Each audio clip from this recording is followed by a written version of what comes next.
It's an interesting one, isn't it, Cathal? Like, well, you've been on the show before, you've talked about our neutrality in the face of what we saw was aggression off the coast and the fishermen intervening there. But, like, let's talk about, like, the EU has been very much emboldened by all of this, but aren't we moving closer to EU militarisation? And where does Ireland sit in all of that? Because we've now said, well, we're not politically neutral, though we are militarily neutral. Like, what's that about? Yeah, so it's obviously very, very grey. I was actually in Paris on Thursday and Friday of last week. There was a parliamentarian meeting from a defence and security point of view, but you get to liaise with the other delegations. I get to speak to the Finns and the Swedes, who are also neutral countries, or actual neutral countries. They said they have absolutely no problem providing lethal weapons to Ukraine. And the reason they gave was very, very specific. They see this as a self-defence mechanism.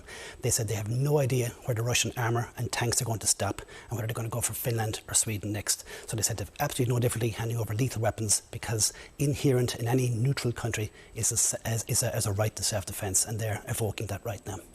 A preemptive strike at that, though, from their point of view, coming as they do from a neutral stance. It is unusual. It has changed our definition of what is neutral.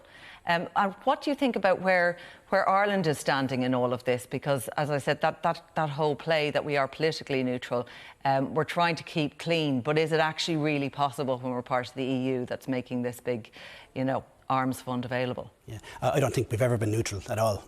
Never an actual neutral country. We're just pretenders.